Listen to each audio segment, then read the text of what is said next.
बिस्मिल्लाहिर्रहमानिर्रहीम। अस्सलाम वालेकुम। हज़रत इब्राहीम अलैहिस्सलाम बुत परस्ती के सख्त मुखालिफ थे। आपने अपनी कौम को समझाया कि ये बुत किसी को नफ़ा या नुकसान नहीं दे सकते, सिर्फ एक अल्लाह की इबादत करो। जब कौम ने आपकी बात ना मानी तो आपने इनके बुत तोड़ दिए और सबसे बड़ा बुत सालिम छोड़ दिया ताकि वो सोचे कि ये काम किसने किया है। कौम ने जब देखा कि बुत टूट गए हैं तो फ़ौरन हज़रत इब्राहीम अलैहिस्सलाम पर इल्ज़ाम लगाया। सूरत अंबिया आयत नंबर 63। बल्कि ये बहुत बड़ा ही बुत है जिसने ये किया होगा। कौम खामोश हो गई, लेकिन फिर ज़िद में आकर फैसला किया कि इब्राहीम अलैहिस्सलाम को सख्त सज़ा देंगे। सूरत अंबिया आयत नंबर 68। उन्होंने कहा इसे जला डालो और अपने मबूद की मदद करो। उन्होंने एक बहुत बड़ी आग जलाई, यहाँ तक कि इसकी लपेटें आसमान तक पहुँचने लगी। आग इतनी बड़ी थी कि करीब जाना मुमकिन ना था, इसलिए मंजनी के जरिए इब्राहीम अलैहिस्सलाम को आग में फेंका। लेकिन जैसे ही आप आग में पहुँचे अल्लाह ताला ने हुक्म दिया।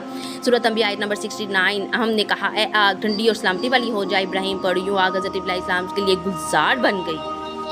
ये अल्लाह की तरफ से एक अजीम मौज़ा और आजमाइश थी। ये वाक़या हमें ये सबक देता है कि भरोसा अल्लाह पर हो तो कोई भी आजमाइश मुश्किल नहीं होती।